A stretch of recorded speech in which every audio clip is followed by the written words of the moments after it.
J'ai vraiment eu envie de jouer avec moi et de me dire, mais en fait, c'est chouette de faire ça. Ah, mais je vais le faire avec d'autres personnes. Tu peux venir poser si tu as envie de poser, qu'importe qui tu es. Le son du désir. Aujourd'hui dans le son du désir, je vais accueillir Léonie Stolberg, qui est photographe et plasticienne body positive. Elle va nous expliquer tout ce que cela revêt. Le corps comme une œuvre d'art pour s'accepter, se réinventer, s'aimer, vivre enfin, sont les mots qu'on retrouve sur sa biographie, sur son site internet.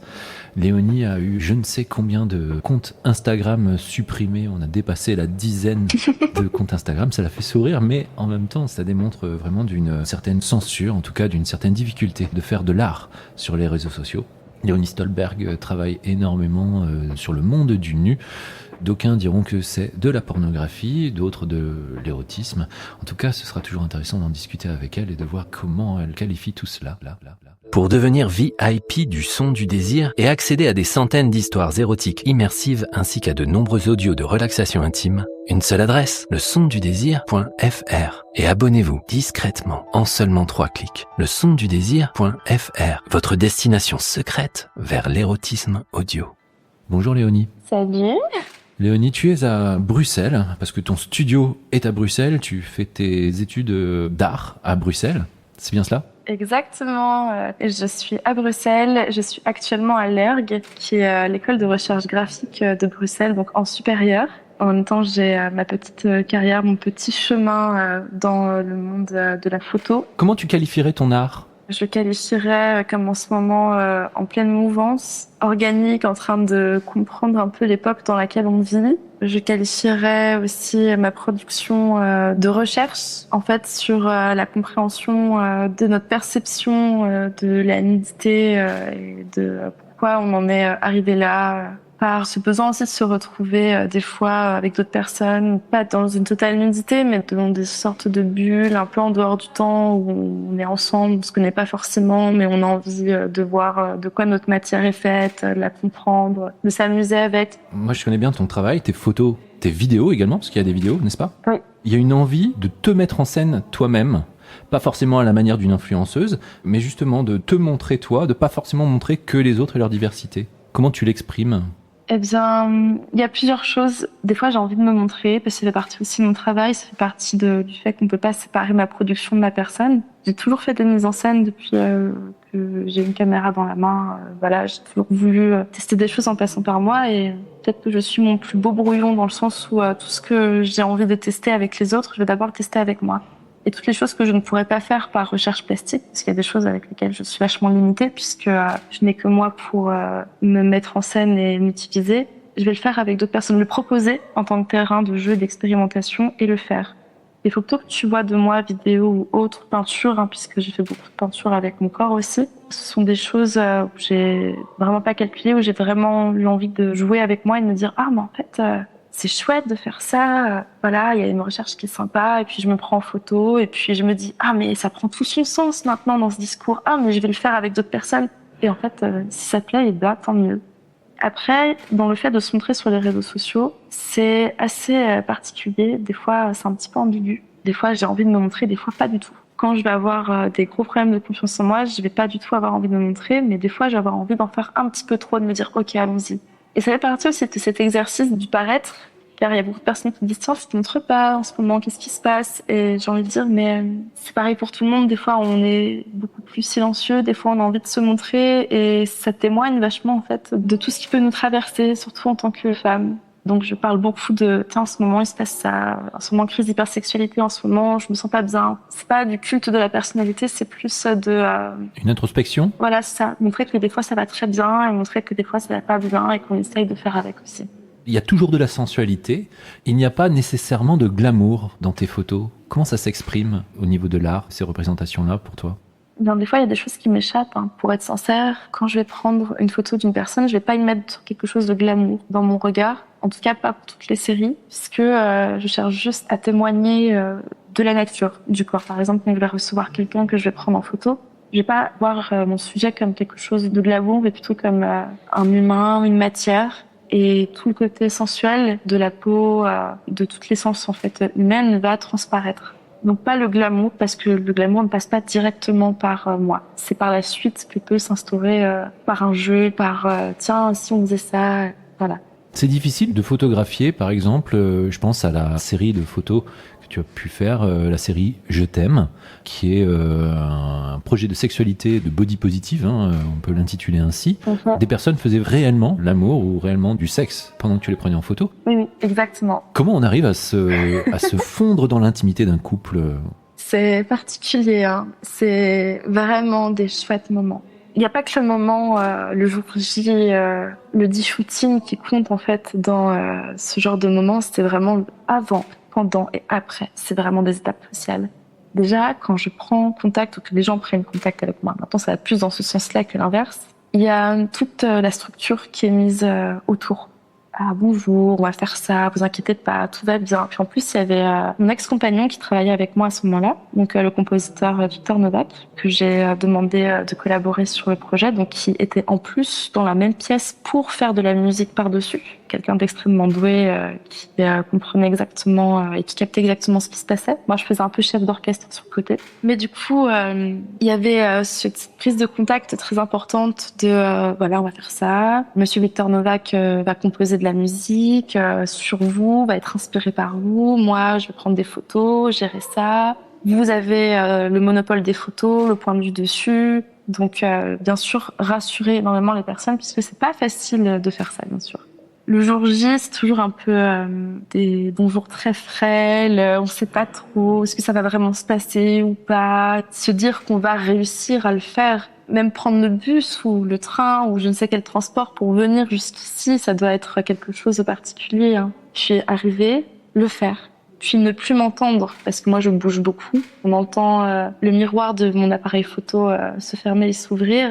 Mais je sais que la plupart des gens m'effaçaient complètement et vivaient leur instant et c'est juste magique. J'ai vécu que des très très beaux moments avec les personnes qui sont venues nous voir. Surtout que ça intervenait dans une dynamique de Covid. Donc on avait besoin de sentir des images qui réchauffent, des ambiances où on était enfin de nouveau ensemble. Ça faisait du bien. Quand on est soi-même modèle pour ses propres photos, que l'on va vivre ce genre d'expérience, parce que c'est vraiment des expériences totales, étant donné qu'il y a de la musique, étant donné qu'il y a de la mise en scène, étant donné qu'il y a la rencontre, il y a les photos, à plus forte raison qu'en soi-même, on est vraiment aux prises avec ses émotions, parce que parfois tu as des sortes de crises d'émotion, hein, de surémotion. Comment on le vit cette rencontre personnellement? Est-ce qu'il y a quelque chose de soit d'excitant, soit pas du tout, soit on reste dans la réserve, soit il y a un partage? Est-ce que ça joue sur soi-même? Ah, énormément, surtout que je pense que tu me connais, je suis quelqu'un de très vif. Je ne sais pas mentir sur mes émotions et je vais beaucoup m'excuser, je vais toujours remettre en question ma capacité à faire les choses. Et je vais toujours très timide, mais du coup, je vais compenser cette timidité en étant en surassurance. À ce moment-là, j'ai l'impression de plus être cette Léonie timide, tu vois. Je propose, je suis là, il faut que je lead. Si je lead pas, il y a personne qui le fait. Donc, tout d'un coup, j'ai ma place. Donc, je propose. Et donc, effectivement, c'est très intense puisqu'il faut que je redéfinisse ma membrane sensible en fonction des gens que j'ai en face. Peut-être que la personne qui est en face de moi est très timide, peut-être que pas du tout. Peut-être que cette personne en face de moi a un certain handicap qu'il faut que je compense, que j'aide, que je comprenne. Donc, c'est beaucoup, beaucoup d'énergie. Mais qu'est-ce que je suis heureuse, en fait, de le faire. C'est incroyable d'humain, en fait. L'art, la façon dont tu vois l'art, ça joue sur ta propre sexualité? Je ne sais pas, j'imagine que oui. Est-ce que tu te vois, toi, mettre en scène des choses de ta propre sexualité? Est-ce que tu le vis ainsi ou est-ce que c'est des choses qui ont absolument rien à voir? Je pense que ma manière de voir l'érotisme ou d'être, je sais pas, titillée par une œuvre d'art, si c'est ça ta question, joue énormément sur la manière dont j'aime la mettre en scène. Je sais que, par exemple, je suis fort touchée par tout ce qui est néoclassique. Donc, mes mises en scène peuvent ressembler à des mises en scène néoclassiques, le tissu, le contraste, le corps représenté, presque du Rodin, hein, la série Je t'aime, dans le sens où le rapport charnel à la chair est mis en scène dans un contexte similaire. Je prends vraiment en photo des ombres particulières, des écrasements de peau. Enfin, ça me fait penser du coup à ce genre de sculpture. Mais dans la vie de tous les jours, c'est ce qui va vraiment attirer mon œil. C'est également le côté toi dans ta création. Est-ce que ta propre sexualité joue sur ta création? Je me suis déjà posé la question, mais je ne crois pas. Je sais que tu participes à l'art-thérapie. Comment tu définirais ça? C'est-à-dire que tu reçois des personnes qui veulent shooter avec toi et ça permet de se sentir mieux? Alors oui, bien sûr, je tiens à préciser que pour l'instant, je n'ai aucun diplôme qui fait de moi une thérapeute. Je compte en prendre à la fin de mon cursus scolaire, mais je n'ai pas encore fini. Mais c'est vraiment une ambition que j'ai. Oui. Je fais déjà chez moi des séances, en tout cas, qui sont désireuses d'apporter une plus-value thérapeutique. Et ça a l'air de fonctionner dans le sens où ça fait du bien. J'ai expérimenté par moi en avant-première, bien sûr. Donc je peins avec mon corps, j'écrase mon corps avec une certaine intention sur une surface à peindre, une toile, avec une playlist que je me suis faite, avec un sentiment particulier, et ça fait vraiment un bien fou. Et donc je l'ai proposé à d'autres personnes, et c'était vraiment des sensations partagées entre le fait de peindre son propre corps, le prendre en photo, l'immortaliser et l'écraser par la suite et jouer avec. C'est vraiment chouette de faire un geste et que ça fasse une couleur, danser. C'est vraiment des beaux moments. À ton avis, en quoi s'exhiber, se mettre nu, peindre sur son corps et le révéler à un objectif va permettre de se sentir mieux dans son rapport aux autres? Quel est le mécanisme? Je ne saurais pas totalement te répondre puisque je suis encore en train de creuser à ce niveau-là, mais je pense, en passant du coup par moi et par les personnes que j'ai reçues, que c'est le fait tout d'un coup de pouvoir le faire déjà. Pouvoir se dire je peux me mettre nu, pouvoir se dire je peux me voir, pouvoir toucher et se dire je peux le faire. Déjà, le fait de se dire qu'on peut le faire et qu'on le fait, il y a quelque chose qui se déclenche d'incroyable. Se dire que je peux me mettre nue alors que je me sens pas belle, je me sens pas prête à le faire, ou je ne peux pas parce que la société ou parce que quelqu'un m'a dit un jour que j'étais moche. C'est comme si on s'interdisait d'exister, et là, tout d'un coup, ça donne des couleurs, ça donne un rapport structurel. En fait, quand on peint, le rapport charnel disparaît tout d'un coup, autre chose se passe et on a l'impression à ce moment-là d'être une sculpture. Il y a un regard unique sur soi-même, certes, mais tout d'un coup universel du corps. C'est le corps, mais c'est aussi moi. C'est le corps commun. C'est joli ce regard universel. Merci. Il y a un regard universel sur le corps et pourtant c'est un corps qu'on veut cacher. Oui. Tu as eu ton compte Instagram dégagé de la plateforme combien de fois? C'est le 18e là. Le 18e, qui tient un peu. Vraiment, là, il tient un peu, c'est fou. Je suis très contente, mais j'ai peur toujours, je marche sur des œufs. Qu'est-ce qui a motivé toutes ces suspensions? Des fois, c'est une main, des fois, c'est des pages en collectif. La nudité fait peur? La nudité fait peur, oui.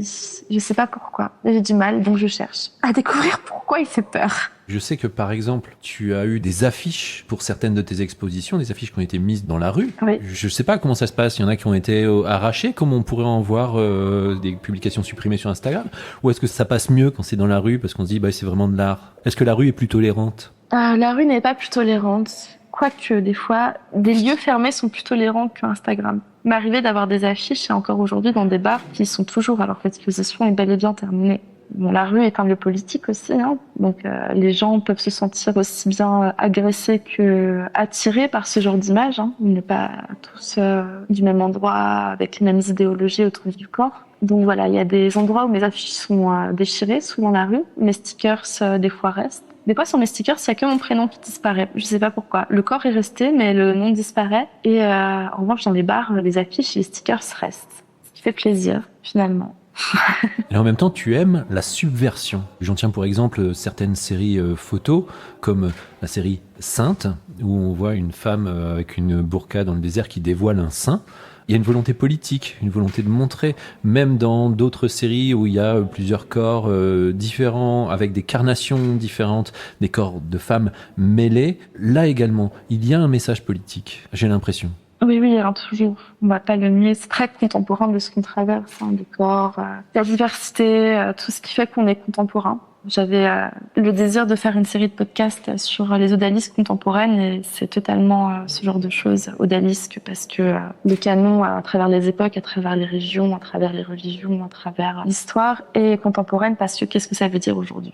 Donc il y a toujours ce désir qu'on soit représentées toutes et le fait que tu aies retenu cette photo sainte. Je sais pas si tu as lu du coup le descriptif de la photo, mais c'est une image qui a été faite suite à des rendez-vous photographiques avec 3 femmes musulmanes qui ont quitté leur pays pour fuir simplement leur famille. Cette image en fait était un hommage pour ces 3 femmes. Je suis encore très émotivement touchée par cette situation, par cette histoire. Mais c'est un hommage pour elles. Ça a été fait pour elles avec une des femmes que j'ai reçues. C'est une photo qui est pour moi très importante au niveau de ma manière de procéder avec les gens. Je comprends. Tout en haut de ton site internet, c'est marqué photographe et plasticienne body positive. Body positive, ça représente quoi pour toi et quelle en est l'importance de montrer tous les corps féminins? Et pas que d'ailleurs.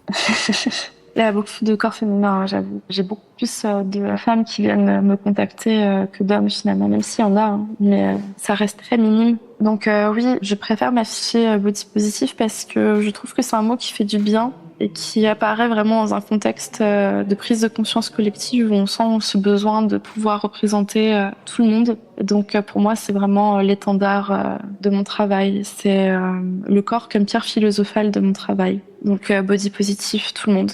Il n'y a pas besoin d'avoir un certain corps, c'est vraiment une question de mindset pour moi. Tu peux venir poser si tu as envie de poser, qu'importe qui tu es. Est-ce que tu veux dire que sur Instagram, par exemple, malgré tout ce qui est dit, tout ce qui est montré dans certaines communautés, il y a une sorte d'uniformisation des corps que l'on voit ? Totalement, hein. Sinon on n'aurait pas ce genre de besoin de représenter la pluralité. Et c'est justement ce que je cherche à découvrir à travers mon travail. C'est pourquoi on en est venu à de telles extrémités. Quelle est l'actualité aujourd'hui pour toi, Léonie Stolberg ? J'ai une expo avec Expression Mixte le 12 juin jusqu'au 14 juin. Donc ça, c'est à l'espace Bruegel dans les Marolles. C'est à côté de la place du Jeu de Balle. Ensuite, la semaine du 16, donc 18, 19, 20, j'ai l'exposition de l'ERG, qui est mon exposition de fin d'études de Bac 3, donc parce que je suis ma 3e année de bachelor, avant d'entamer un master. Et ensuite, j'attends confirmation de 4 expositions. Il y en a 2 qui ont été annulées et repoussées. Donc j'attends confirmation avant de le mettre sur mon site. Mais j'aurai la chance d'exposer avec l'ancien directeur de la chaîne Galerie, donc Nathan French. Je dois rencontrer Constantin Chariot, qui est un grand collectionneur à Bruxelles, qui est situé aussi à Forêt. Et j'attends aussi des nouvelles de ma galerie principale, qui se situe au Sablon rue des Minimes. Et aussi, mais j'attends aussi une confirmation d'horaire. Il y a un collectif qui m'a contacté. Dans ce collectif, il y a un cuisinier, un chef, qui veut faire un repas à partir de mes projets photos. Par exemple, j'ai une photo qui prend feu. Pourquoi pas faire un repas flambé ou un plat flambé en cet honneur? Pareil pour ma série de Shibari. Et je trouve ça plutôt super chouette et ça m'a beaucoup émue. Tes projets shooting, il y en a en ce moment ? Oui, ma série en noir et blanc où je mêle poésie et shooting. Et je suis en pleine écriture dans mon carnet de recherche, donc c'est vraiment le début, qui mêle peinture à base de sang menstruel. Donc je fais des nuances de rose, des monochromes, on va dire, et des photos pour accompagner ma recherche. Quel conseil peut-on donner aux personnes qui souhaitent shooter avec toi, devant ton objectif ? Eh bien, d'abord, même pas que avec moi, hein, qu'on soit d'accord. Quelle est l'intention derrière ce shooting ? Être sûr et certain de notre intention, qu'on est bien OK avec ce qui pourrait se passer. Donc, ça dépend du contexte. Si jamais quelqu'un vient me contacter pour poser, être OK avec cette idée-là. Moi, en tant que personne qui veut faire un shooting, comment je me sens avec mon corps, en parler à la personne avec qui je vais faire les photos, à savoir si les photos, je veux les garder pour moi ou je veux qu'elles soient exposées. Chez moi, l'univers de l'anonymat est très important. Est-ce qu'on veut être anonyme ou pas ? Quelles sont les questions qui en découlent ? Savoir si on est anonyme, quel est le sujet de la photo, du coup ? Pour moi, le fait d'être anonyme s'inscrit dans une démarche de don de soi. Donc le corps comme corps représentant de tout le monde. Donc voilà, pour moi, c'est être au clair avec soi-même et savoir dire non, être sûr qu'on sait dire non. Parce que le nombre de personnes que j'ai reçues qui étaient très emballées pendant le shooting, même en groupe, hein, donc témoins aussi présents, puis après ça, qui se sont dit en fait non, voilà, c'est important toutes ces questions. Donc c'est pour ça que j'ai créé un lien Google Drive. Après, ça n'empêche pas qu'on peut se rencontrer ici. Le lien, du coup, est fait pour se poser les bonnes questions. Donc, c'est un questionnaire post-shooting. Voilà, c'est comment préparer un shooting, comment je procède, quelles questions il faut se poser. Et je livre aussi le contrat de droit à l'image que je vais faire rédiger par quelqu'un qui a fait des études pour du coup se poser les bonnes questions, savoir comment se protéger et savoir si on est vraiment sûr de vouloir le faire. Donc tu es toujours à la recherche de personnes qui voudraient poser pour toi. Autant de temps que je serai en vie. Waouh. Merci beaucoup Léonie. Merci.